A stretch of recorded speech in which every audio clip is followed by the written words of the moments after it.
Good evening, everybody, and welcome to the League of Women Voters continuing series of Know Your City. My name is Annette Reynolds, and for the next few days, I am president of the League of Women Voters of Waltham. It gives me such a great deal of pleasure to invite my friend, to have my friend MariaSheehan here tonight. Maria is the executive director of the Waltham channel, WCAC. And I've known Maria for quite a few years now. Yeah. First with Rotary, and then when Fred and I had an ongoing show at the Waltham channel. And it amazes me, well, I like to consider WCAC the hidden gem in Waltham because they do such great work and a lot of people don't even know about it. And that was one of the reasons I'm so delighted that Maria is joining us here this evening. So Maria, tell me about public access TV, why it exists, where it exists, what's your whole rationale for being? Okay. So public access TV started in 1969, and it started in Virginia, Wisconsin, New York City, by a group of people who believed that freedom of speech shouldn't have a price tag. And so when they started adding cable to cities and towns, the poles that hold all the cable companies rent them because the cities and towns own them. Mm-hmm. So in payment for the rent, percentage of your cable bill, percentage of that money comes back to the city or town to run a TV station, to allow their citizens to have free speech. That's a question? Yeah, that's interesting. Now, is it every town let's just say I moved to XYZ Burg. It depends. Every town's different. The government of the town, whether it's a mayor, selectman, alderman, whatever it is in that city or town, they're the ones that determine how this is going to go. Some towns only have a bulletin board that just has information on it. It just depends on what the town wants to achieve. Mostly towns have, it's called PEG, public channel, education channel, and government channel. So the public channel is usually free speech, whatever you want to say, how to knit an Afghan, whatever your show is. Mm-hmm. Government is all the government access programming, all the municipal government, national government. And then the education channel is usually run in the school systems, but that's all the education stuff, the soccer games, the concerts, the high school news, things like that. And some cities have the religious channel. We don't have that in Waltham, but some do because they have so many different religious groups that have TV shows that they start their own channel. Mm-hmm. And the cities and towns negotiate the channels with the cable providers. So we have Verizon, Comcast, and RCN in Waltham. So the mayor will negotiate contracts with each one of those providers. And then the percentage of that money comes to us to provide the...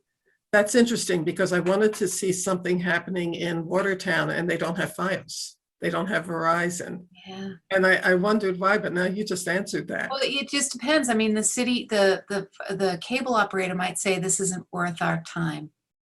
Okay. We're not going to make enough money here, so we're not going to do it. Okay. Like Shrewsbury is municipally owned, so they own their own cable company. Okay. So nobody else wants to come in because it would cost too much to do that. Yeah. So tell me more specifically about WCAC. You mentioned PEG, and I know that we have 3 channels, the public access, the educational, and the government. How many employees work over there? Currently, right now, we have 8 employees. Okay. We have 1 in the government channel. We have 2 in the public channel, 1 person who runs news, and then we have some office assistants that are part-time and myself. Okay. Yeah. So how do you develop programming? We'll talk about the pandemic later, but okay. How do you fill up 24 hours a day on 3 channels?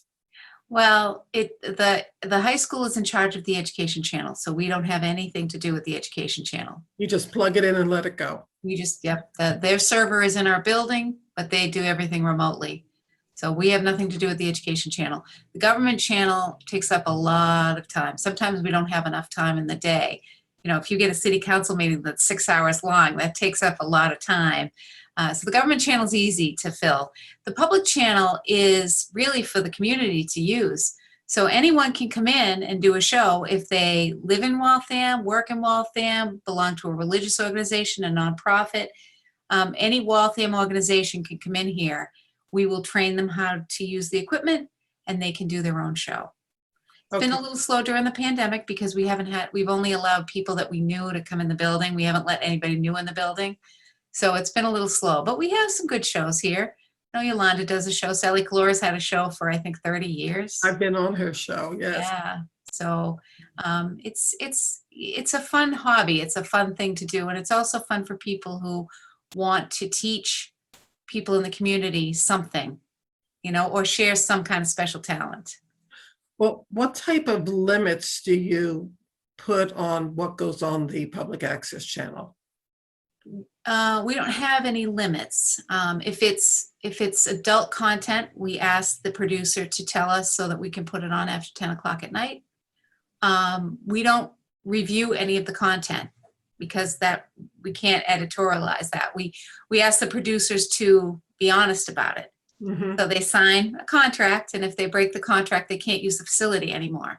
If anything that comes up that's illegal, you know, if they're talking about chopping up cats or something, obviously we take that to the police, right? So, you know, I'm just using that as an example. But I mean, they can have a show about anything, and anyone can talk about anything because free speech is free. So we have to provide free access to, even if we don't agree with something, we have to allow the person to say whatever they say. If I said I hated Vikings and they should all go to hell. It's your right. It's your show. You own it. And you get to say that. If the Vikings have a problem with it, they can contact you. Because we are just the media. We're not the producer of the show. You are. Mm-hmm. There was a situation in Framingham where there was a gentleman who, I assume there was some mental health issue or something, but he had an issue with the Brazilian population in Framingham, and he took a water bottle and pretended to urinate on a Brazilian flag. Well, the Access Center took it down. He sued, he won, and they had to put it back on the air because that's his right to free speech and free expression. So that's the problem with, that can be the problem with access sometimes, you know. You have to, you know, if something like that came to me, it would be on at 4 o'clock in the morning and it would only air once. Mm-hmm. That would be how I would have solved it, right? But it would have to go on the air. That, lots of thoughts in my head. Yes, they have the right to free speech and to be obnoxious. Yep.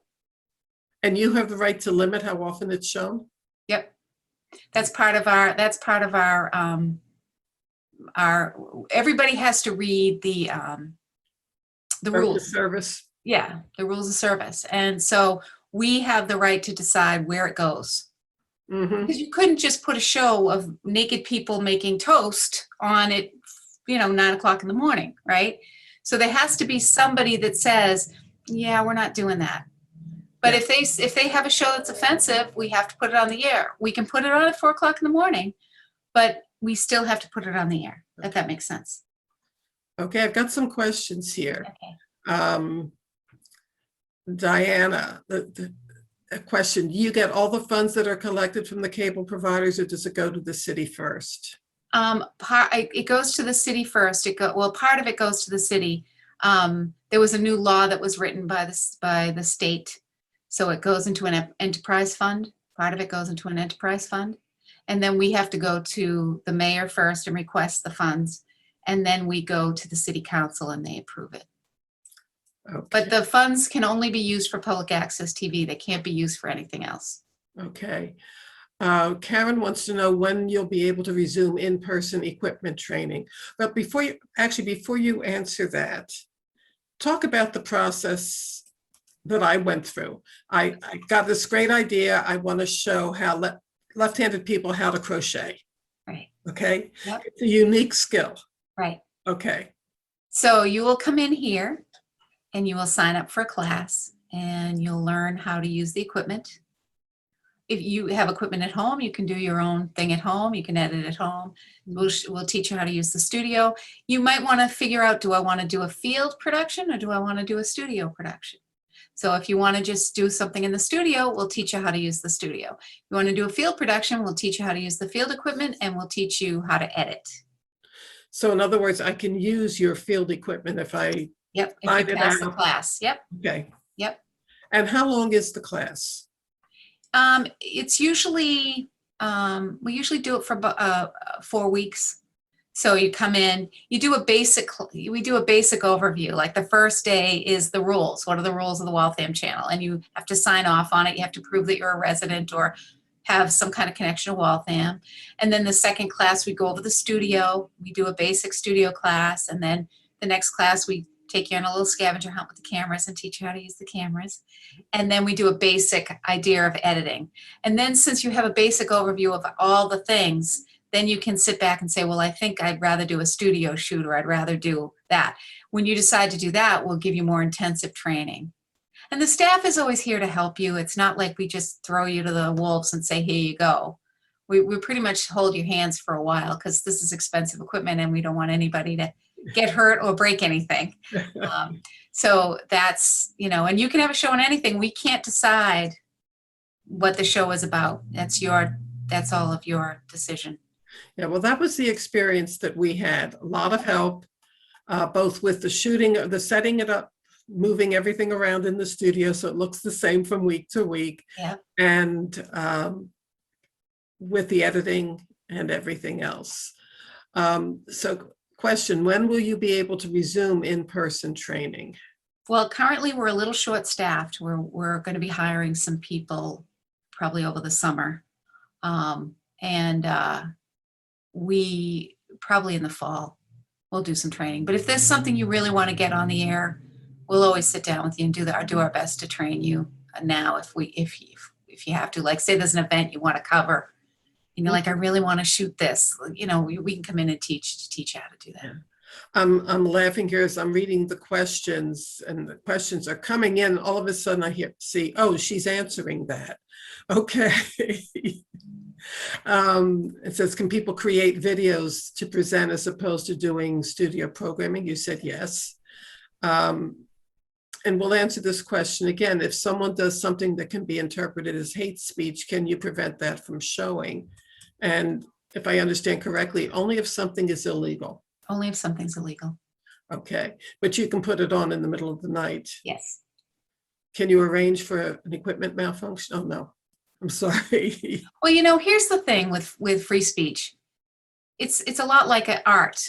Your hate speech might not be somebody else's hate speech. Like I might say, gee, that's an ugly sweater. And you might say that's hate speech, but somebody else might say, she's right, it's an ugly sweater. Yeah. Do you know what I'm saying? So yeah. Hate speech is, you have to look at who is, it's free. It's free. That's why we're Americans. We have the right to say stupid things and mean things, right? Yeah.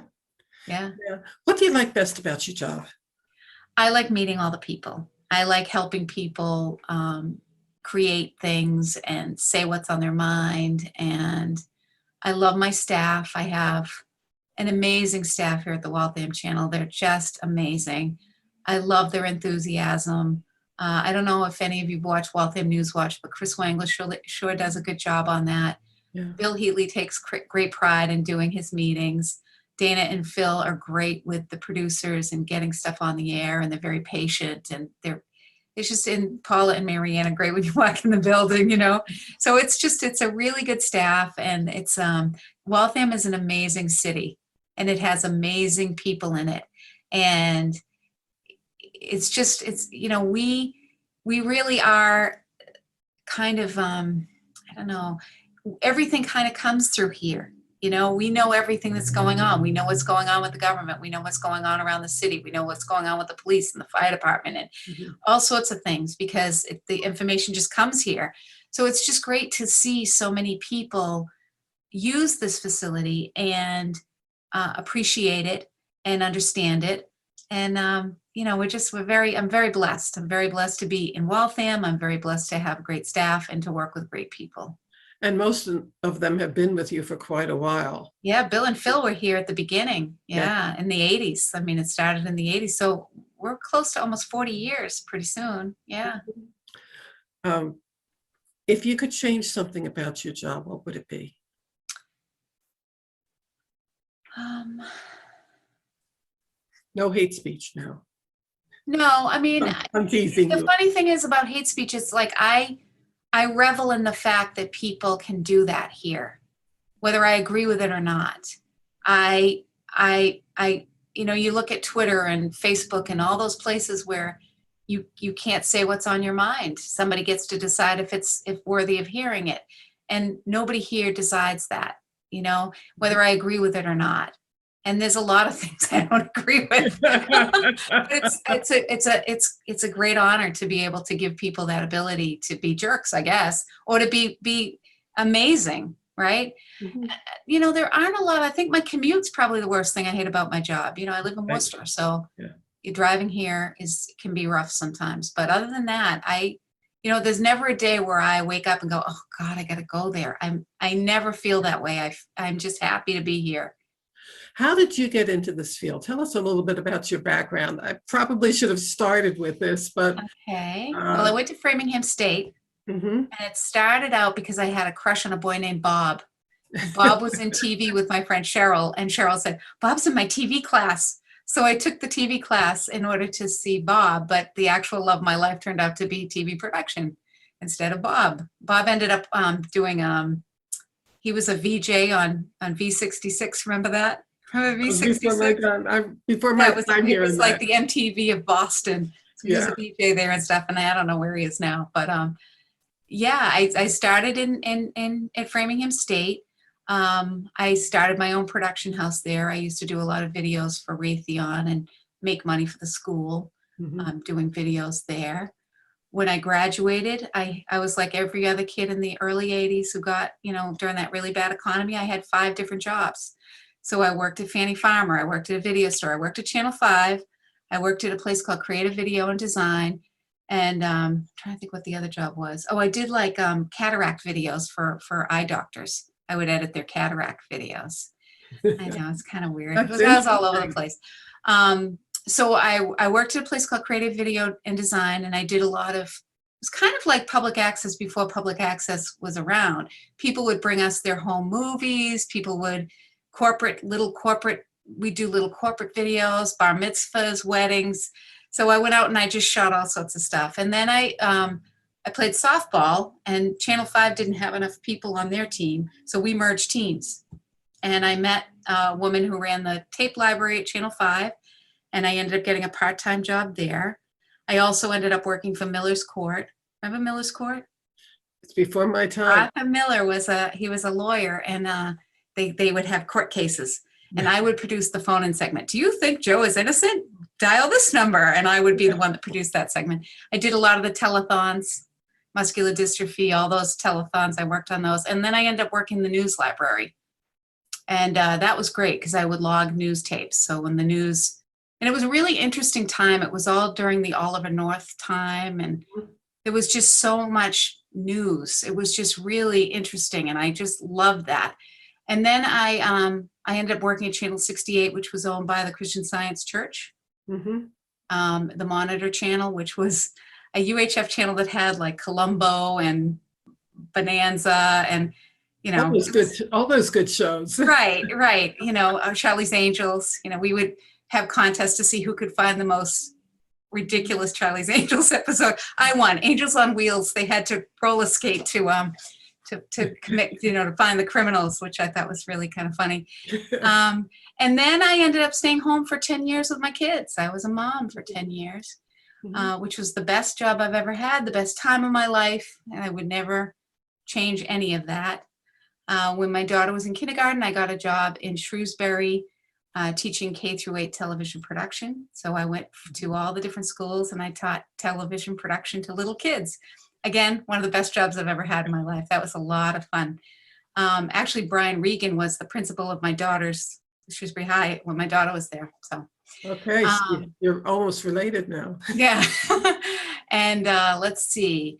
Then 9/11 happened, and the school systems were cutting back. I got laid off for a while, and then I got a job running the government channel in Shrewsbury. And again, I love that job too, because I got to just run around with government officials all the time. And Karen Polito was from Shrewsbury. I know.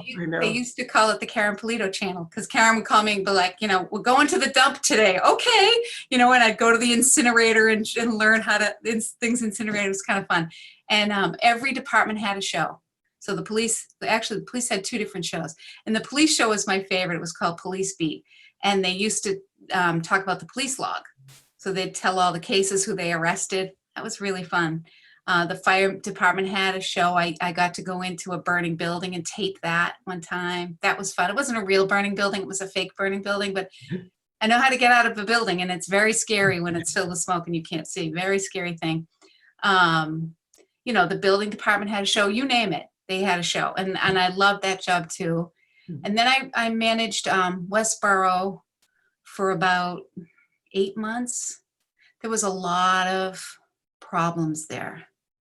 And when I got in, I was like, I don't think this is going to work out for me, because there was legal problems there. It was a mess. And then at the Waltham job, someone called and said, apply for this. So I did. And I've been here for 13 years. Yeah, I know you've been there for a while. Yeah. Question, does the station need to abide by FCC rules? It's different. No, different rules for the PEG channels. So there's no such thing as equal time in PEG access. Yeah. But what we do is we provide equal time, equal staff time, if that makes sense. So when people run for office, we send out a letter to all the candidates and we say, we'll give you 5 minutes of time on the channel. And you need to provide your graphics. If you want to use the teleprompter, you have to provide the script. But if you want to do something on your own, you're perfectly welcome to. So if they want to come in and do their own talk show and bring their own crew in and do their own thing, they can. But we'll only do that 5 minutes, because we don't have enough time to do it with everybody, So that's how we do equal time at the Waltham channel. I remember that from, I think, 6 or 8 years ago. Yeah. Another question, do you ever receive pressure for others as to when to air a program? For example, what if a program needles city officials? They can needle city. So like we don't watch anything. We don't edit anything. We're not here to editorialize. Your show is your property. We are just here to provide the broadcast facility for you to have your voice, if that makes sense. Yes. So you can say whatever you want, and the elected official will have to come and deal with you directly. Yeah. That gives you a lot of freedom. Well, it's kind of funny. When I was in Shrewsbury, we had the Citizens for Responsible Taxation. And then we had I forget what the mothers group was, but the mothers wanted all the money to go to the schools. And then the Citizens for Responsible Taxation were all the senior citizens that didn't want any of the taxes going up. And they would fight back and forth, and one show would go, and I loved it. I loved it because they were, saying what they wanted to say. And there were people in the town that are like, you got to get that guy off the air. And it's like, we're not getting him off the air. He has every right to say what he believes. Not my problem. You deal with him directly. So it's somebody asked, you do have a board of directors, correct? We do, yeah. Okay, what's their role? Besides being your boss. They're my boss, yep. They will help with policies. So any kind of policy that we change or write, they approve it. They help with budgets and, how we spend the money. And if we have it, they're like any other board. They advise us, and it's mostly fiscal responsibility, I would say. if someone shoots and produces a video and gets assistance with editing, effects, audio, etc., do the staff who assist get credit on screen? Not that they shouldn't, just curious. No, usually just say thank you to the Waltham channel for your assistance. That's fine. Yeah, I thought you'd get a kick out of that one. We had a guy in I hate to bring him up Shrewsbury, but we had a guy there it was a horrible show. It was called The Naked Truth. He brought in like Russian women and they would be naked and he would interview them while they were naked. And it was his show. And one day he put my name on it and I went ballistic because I was working at the studio. The studio was open when I was there. And I said, you take my name right off that. I have nothing to do with this show. So that's the flip side of it. Yes. Credit you didn't want. I didn't want it, no. Okay. Not long ago, the studio underwent a major upgrade. Mhm. What happened? What did you do? And what? We upgraded to HD. So every people need to make money, right? So they upgrade the platforms that we use. Mhm. So standard def was how it was when I came here. Now it's HD. Then 4K will be the next bump up. But we probably won't bump up there for a few more years because if the cable provider doesn't provide 4K, then there's no reason for us to be in 4K. Mhm. That makes sense. We do have an HD channel. So we have a best of channel that runs on HD. So you can see us in HD. Okay, now a couple of questions that I have. I know that when we do programs at Government Center, you're set up right there. In other words, you're not bringing in mobile equipment and what have you. What other buildings, if any, other than the council chambers, which of course you have cameras there, are there any other places in Waltham where you're just ready to lock and load? We have studios, two studios at City Hall. So the Hoover Room and the chambers are set up to tape. Government Center has 2 studios. So there's a room down in the basement and I don't know what that room's called, but it's the tiny little one where there's in the corner there. Yes. And then we have one in the auditorium. And we also have at the high school, the small auditorium at the high school. We have that set up there. Okay, another question. If someone shoots a video, do they need releases from the people who appear in it? Is there a connection between the person creating it and WCAC regarding releases if necessary? We have a standard release form here. It's part of your policies when you come in. So you have a standard one, you can use that. Your show is your responsibility. Mhm. So I would always say get a release form because you want to cover yourself in case somebody says, well, I didn't want my daughter in that video and you shouldn't have let her do that and we're going to sue you. Mhm. And then you can just say, well, here's the release form that you signed for your daughter. See, there's your signature. So it's always best to cover yourself. Always, always, I think. Okay. You know, you're getting me all excited. I want to come back in and start recording again. I want to have you come back in. I think the League of Women Voters should do a show, and I think we should have you come in mass and teach you how to use everything, and you do a show. I will.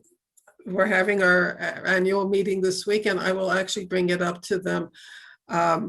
Maybe I shouldn't say we're a bunch of old ladies who are staying on the bleeding edge of technology as best we can, but we Zoomed very easily.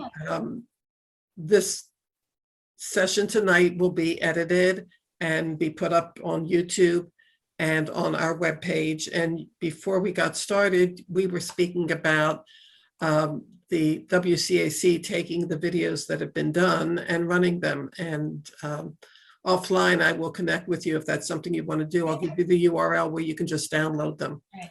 Okay, another question. Oh, Karen says she's interested in doing more TV. Well, that's not a question, Karen. And maybe we can look at Know Your City as the first step as going forward. As you're aware, we have elections coming up this year as well. And maybe we can do something in the studio about that. Candidates night and stuff like that. Yeah, We- we always tape your candidates night. We are planning to have that as well. Now, let's say somebody does a show, you do a show, MAC TV, Government Access does it. Can we access it online from your Yes. website? Yep. Okay. It's not up forever because our server only holds so much, but it's usually up for 4 to 6 months, depending on what it is. Okay. Do you have a YouTube channel? We do. Okay. We do. It's on Waltham News Watch. Okay. Yeah. What did I forget to ask you? I don't know. I think we covered pretty much everything, right? I think so. And when I edit this video, I'll make sure that the public has your contact information at That's a good idea. Come on in and anybody, seriously, just give us a call. We're here to help you. That's why we're here. It's been very difficult during the pandemic. It's been hard not being able to be open to the public. And so we're just very, very happy that things are starting to open up and that people are going to have things to do and places to go and things to say. It's going to be great, right? Absolutely. Well, for those who are watching, when Fred and I had our show, we had the training. We worked with the staff, absolutely magnificent. If I needed help editing, I got the help that I needed. But from a business perspective, because the show was mine, I had the DVD.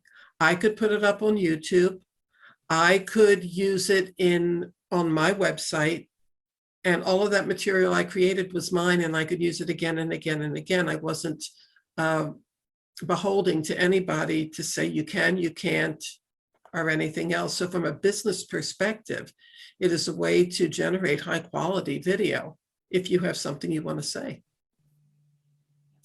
You may or may not want to answer this. Okay. Do you have any favorite studio stories from the past, other than the naked Russians, I guess? Well, we had a guy in Shrewsbury who used to dress up as Elvis and sing to his 80-year-old mother. He would sing Elvis's love songs to his mother. I just found that endearing. That was fun, always fun. It's just, we've had some interesting people. You meet people who want their voices heard. So sometimes the things are unique. We used to have a show that was all about conspiracy theories, which I happen to love and be addicted to. That's what I did when I was home during the pandemic. I followed conspiracy theories because I find them fascinating. They're just so weird. Like, why do people think the earth is flat? I don't know, but they do, but if they want to come in and do a show on the flat earth, come on in. So, it's, I'm trying to think of anything else that was really fun. I mean, I guess I got to do some really fun things. I got to go and spend the day with the Army NASCAR team because we did a show with the Army recruiting office in Worcester. And that was a blast. I had so much fun. I met and the NASCAR drivers are short. Like I had, obviously they have to be in that little car, right? But you don't even think about that. I'm like, God, that guy's short, That was the best shoot I ever went on. And the thing that made me happy about it was the guy that ran the show. His name was Major Head. And Major Head had just gotten back from Iraq and loved NASCAR. So it was going to be my goal to get him in there because he had done so much for our country. I wanted him to have this experience, and just watching him like a kid in a candy store was just great. So that was good. And I've won awards for weird things. Like I did a show on how to buy a cemetery plot, and that won a national award, which I thought was kind of funny. The things you don't think about until the last minute. Right. And we won a national award for the happy video. Did you ever see the happy video? Yes. Waltham is happy. Look it up on YouTube. We won a national award for that. So I remember that. Yeah. We did that for the Tourism Council. Well, I have to say that I'm a bit envious of you having a job where you can enjoy yourself. When I talk about my field, I say the nice thing about it is that nobody dies and everybody ends up happy at the end, but you get to be happy every day. That's wonderful. And everybody's really supportive of us. The mayor's supportive of us, the city council's supportive of us. So it's nice to know that people have your back, and that they watch out for us and understand what our mission is. And that's important because you don't always get that in other places, So that's a blessing as well. Yeah. Well, Maria, I want to thank you so much for giving up your evening. I know you're still in the office. You have to go back to Worcester. Back to And, Worcester. yeah. And you've given me a couple of ideas. Don't be surprised if I Come on come in. in one day. I will tell you that the league is planning a series of candidates nights this year. Good. And maybe we can work with them to do something a bit more one-on-one at the studio. That'd be great. So I want to thank the audience and Thank you for having me. you anytime, dear, anytime. Have a wonderful evening, and I will see you in person very shortly. I promise you that. Take care, everybody. Bye-bye now.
you.